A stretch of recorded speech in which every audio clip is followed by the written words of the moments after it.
Mike Farrell, Rivals.com, with the honor of talking to Herm Edwards, who's done obviously a tremendous job at Arizona State. First, let's talk about when you were hired. Okay, you were hired at Arizona State, and there were a lot of people, myself included, that were like, "Man, he's really far removed from college football. How's he going to recruit?" It's gone well, and you put together a great staff. So tell me what your strategy was when you got hired. Well, first of all, I wasn't as removed as people thought I was, because I think they failed to realize that I was the head coach for the Under Armour game for about 8 years. I was at every one of those games. Yep. So you can remember that. So I wasn't removed as much as people that thought perception that, well, he hadn't coached. And I understand it's an all-star game, but I think what they failed to realize was this as well. My years at ESPN, I was a broadcaster my second year there and did SEC games. Beside that, a lot of the coaches in the country that were head coaches when I was there had me visit their football teams. And so I was connected, believe it or not. And that was behind the scenes. No one knew. And it was just not saying I was coming back. Right. But I was going to be connected to that because I wanted to be, in the sense that those guys were the guys that were going to play in the NFL. Yeah. So the more I knew about them as a college football player, the more I could talk about them on television. Well, the Under Armour game was high school players about to be college players. Yep. And so when you think about all those classes and all those kids I coached, I can remember my first class was Jameis Winston and Amari Cooper. Right. And so with a bunch of other guys that were NFL players. Yeah. And so I wasn't removed from it. I knew the lingo. I could speak the lingo of the athlete. I was in tune with that. I tell people all the time, you don't forget how to coach. No. Don't forget football. No. I kept up with football. I was current. I was on television. That was my job, to stay current. Right. So with all that being said, obviously, if this opportunity was probably the only one that I would accept, because I had other opportunities at times to go, but this was a fit for me, and I decided to do it. And you got to experience the 4 and 5 stars. So you know the mentality of the kids, at Under Armour, some full of themselves, some not, some. Oh, yeah. So you got that whole mix of what you're going to deal with recruiting for 8 straight years. Yeah, no doubt. And so when I got here, it was just a matter of, okay, now how do I go about hiring coaches? A good coach that can coach football. I said, that's one part of it. But the bigger part is, who do I have that has the pipeline in the mix of players? Well, I knew one gentleman it was Al Luginbill. Right. The other gentleman sat across with him on a mini show on television was Antonio Pierce. Yep. So if people didn't realize that those were the first 2 hires. Yeah. Yeah. Okay. And so I knew what I was walking into, and said, okay, if I can get those 2 gentlemen to come with me and try to build this program, then we got a chance. Yeah, and Al worked at the Under Armour game forever, and Antonio coached at the high school level in California, and obviously you've done a very good job recruiting California, and I know that's key. Let's segue sort of into your quarterback in this class, Finn Collins. A little under the radar, not getting as much attention as everybody. Looks like he's 12 years old. Yeah. Tell me about him. Has great leadership skills. He is a guy that has arm talent. He has a skill level you like. And when you watch him play, you say, he fits what we want to do.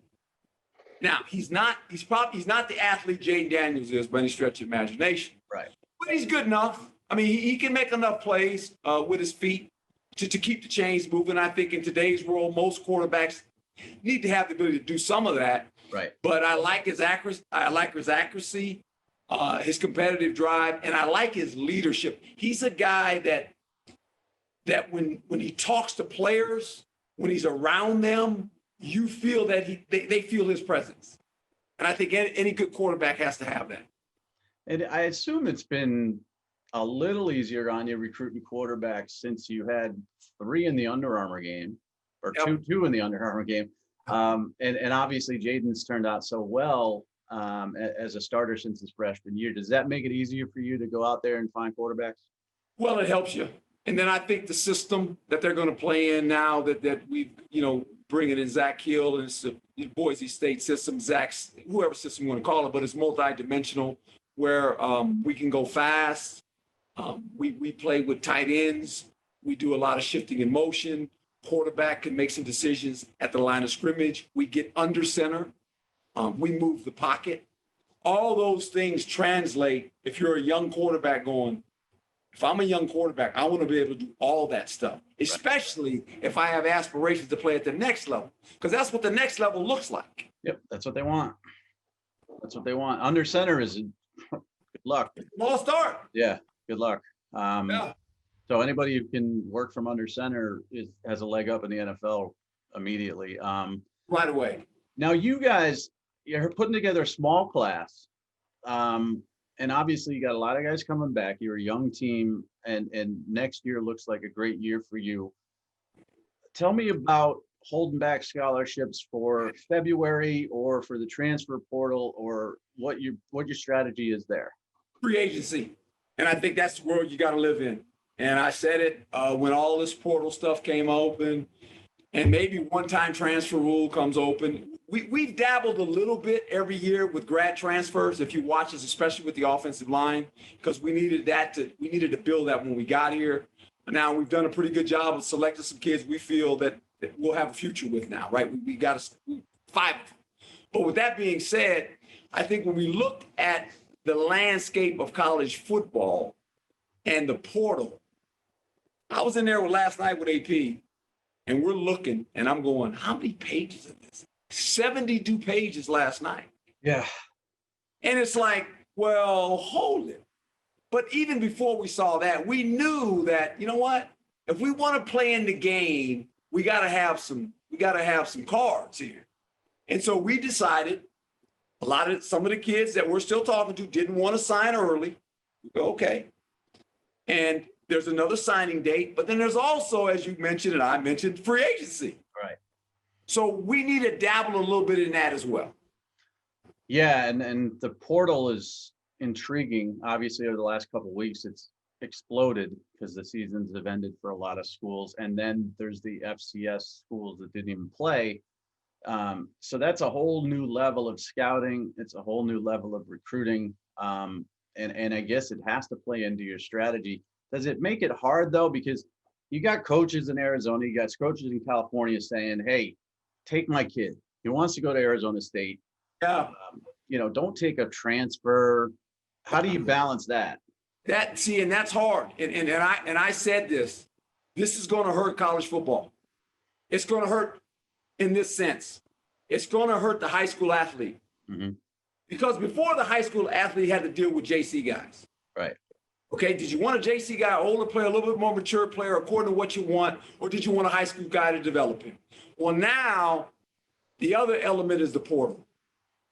You got a guy that's been in another school. All of a sudden he didn't play a lot. He's looking for an opportunity. That guy becomes an option now. Yeah. Right. And so that might take a scholarship or two away from an upcoming high school guy where you need to fill a need right now because you need some experience. Yep. You might go that route rather than bringing a freshman. Yeah. And then you have trouble, keeping relationships with high schools because the coach might be upset that you're not taking his kid. And right. Well, good luck to you. I mean, it's a zoo. Yes, it's a whole new world, Yeah, and roster management's a nightmare too. So, it's been a weird year, but navigating all of that is a full-time job, much less coaching and recruiting. And, You got some intriguing guys. Now, I know all your guys haven't signed, so I can't talk about it, but I do want to ask you about one guy in particular I'm an East Coast guy. Okay. Oh, yeah. Eric Gentry. Oh, boy. What position is Eric Gentry going to play? Well, right now he's a linebacker, but he might grow into a defensive end. I mean, he's as long as a giraffe. Oh, I tell you what, and you talk about an athlete, and I'll tell you this. I mean, he is an athlete. I mean, when you watch him, he's played safety. He's a good basketball player, can bend and can run. And that kind of shit, you look at that and you go, whoa. Right? When AP made that East Coast swing before COVID, he went to a couple, because I told him, I said, hey, you going back? He says, yeah, coach, we got to get some length. And so what we did is we kind of graphed out the territories of where some of these guys were. And he says, I'm going to Philly. I said, you going to Philly, huh? I said, I know a little bit about Philly. Oh, yeah. So he goes in there, and we see, and he meets Eric, and then all of a sudden this relationship starts. And I tell you what, this kid, his ceiling, he's got a high ceiling. He really does. And so we're excited about the opportunity to have him. One area I've noticed that kids have been mentioning you more, especially 2022 kids, which we can't talk about specifically, but defensive backs love Arizona State. And I'm talking not West Coast, I'm talking Midwest, East Coast. So has that been an area that you've tried to establish a reputation at? No doubt. And, we talk about the pro model and all that, but if you look at and I always tell young people, look at the history of some universities. There's been a lot of great defensive backs to come out of here. I'm friends with a couple of them, actually. Mike Haynes, obviously, Darren Woodson. I mean, there's been some athletes to come out of here, Felipe Spar. I mean, you go era to era to era, and so I got recruited here. Okay. And then when I got recruited here, they weren't in the, Cush was here and they played at night. I can remember like it was yesterday coming out of high school. And the thing that I looked at right away, I said, they got a lot of skilled guys. Quarterbacks, running back, but you looked at the skill guys, wide receivers and defensive backs, I said, that'd be a pretty good school to go to, because they can develop your skills. They're in a passing league. At that point, this was the passing. They're throwing it all over the yard, right?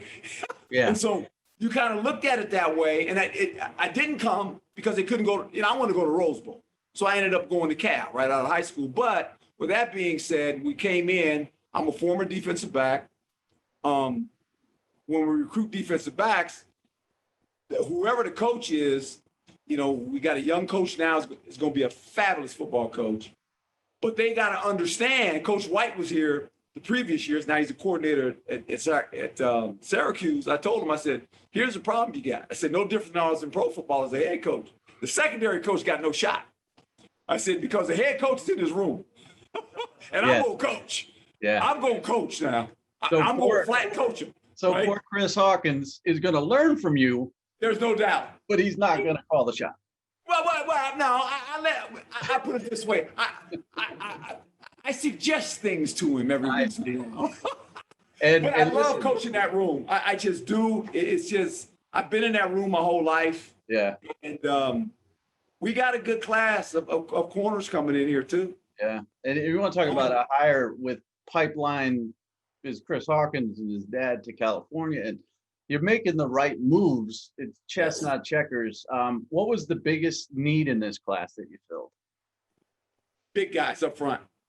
Offensive linemen, defensive linemen. And, we plucked at some corners. We knew I wanted more height, more length at corner, because I would like to eventually, it's like anything else. If you can press them and you're long and you can rush with 4, oh boy.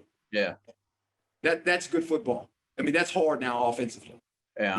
And that's what we want to do. And then you got to protect the quarterback, where you got to build an offensive line. And that's what was our whole mindset. We bring in 5. We could dabble in free agency again with a lineman or 2. We'll see. But that was our intentions. We got a group of young receivers that we playing right now, some freshman kids. We're bringing in another receiver with some size, 6'3". Yep. We've got I think we did a pretty good job last year of solidifying our running back situation. We got 3 fabulous running backs that can really go. We found a returner down Florida way, right? He's going to be DJ Taylor. He's going to be a kickoff guy and a punt guy. So now it's just a matter of, okay, let's get some biggins up front on both sides. We dabbled at the linebacker position a little bit. We got another quarterback. We're not done. We still got some left, some ammunition left. So I shouldn't say ammunition. We got some cards left. Yep. And so we'll see how we play. The linemen you're recruiting are tall and lean. Is that a strategy of yours? That is the DNA of the lineman, offense and defense. We want to be long. We want length. At corner, I want length. I was a big corner when I played. A lot of people thought I was a safety. I want to say I was a corner. And so you want length. It helps you on the football field. And the more length we can have with speed, agility, that is going to help you. We can get them stronger. You can't get them taller. And you can fill them stretch out. Them. Right. You can fill them out. But, yeah. You got 6'8", 270, 6'6", 265. Like, it seems like a specific strategy. Yeah. And you coaching in the Under Armour game, some kids are 6'7", 330, and they're topped out. They have to lose weight. Right. And they rarely pan out that way unless they're rare. But it's right. those skinny kids that are athletes that grow into being great offensive linemen. Yeah, even at the receiver position, we got Johnny Wilson last year. Yeah. Okay, so he's 6'6". Right. He's 225 pounds. He hadn't been in the weight room for a whole year yet. So you can imagine what he's going to look like next season. Right. I mean, that's a big man. Yep. So, all those things to me matter. Length to me matters. At every level I've been involved in, the professional level, you want length. That helps you. You want length, speed, and agility. And you're getting a lot of buzz too. Obviously, you can't talk about Corey Foreman because he hasn't signed with anybody yet. But tell me, just being in with a recruit that's a 5-star kid that everybody wants in the world, and Arizona State's mentioned, does that help? Yeah, and I think relationships, and I think the more that we're out there and the more kids connect to our program, that helps. I think what's helped us too, and I was on the line earlier, we've been involved in some national games, and people have watched us play. And we've been fortunate in some of them, and maybe most of them, not all of them, we've won. And so when people see you, and I think the thing that helps us is the fact that when you look at the guys on the field and they start mentioning, oh, that's the freshman. Oh, that's another freshman. Oh, that guy's only a sophomore. They look at the youth and they go, wow, if you go there, they'll give you an opportunity to compete and play. Yeah. Absolutely, we will. Yeah. And so that helps you too, I think. Yeah. Well, and putting guys in the pros, which you've done, is also certainly helpful. You get 2 first-round picks back-to-back, you got a shot, right? Yeah, everybody wants to go to the NFL. And a guy like Eno, right. in the first rounder, who's still a terrific football player. Kids pay attention to that stuff. I got one more question for you. It's not related. How often do people ask you to do the "we play the game to win" speech? Almost all the time, and it's kind of funny that you say that because I did it one time. Yeah, I know, but somebody just mentioned it on the NFL Network the other day. And I never said it again. Right. People have asked me to say it, I won't say it. But it's like Jim Mora's playoff, man. It's famous. I don't have to say it. I said it one time. Yep. I don't need to say it anymore. Everybody got it. Everybody got the message. Well, a player, I forget who it was, on the NFL Network the other day mentioned, like Herm Edwards said, we play to win the game. Yep. It's famous. I'm just curious, I was curious if people ask you every day. All the time. Yeah, all the time. And I always tell them when they say it, the only thing I always remind people of this, I said, don't forget the jingle. They said, what's the jingle? I said, before I said all that, I said, hello. If you look at how I said hello. I said, don't forget the jingle, man. The jingle is the best part. Well, it made you famous, as did your play in the NFL and now coaching, and you've done a tremendous job. So I thank you for your time, and good luck. You got some guys that still need to sign their paperwork, need to make their decisions and announcements with their families and stuff like that. So stay tuned for the Arizona State class to fill out and sign, and we appreciate your time. Thank you, my friend. God bless. Thanks, Coach. Stay safe. Thanks. All right,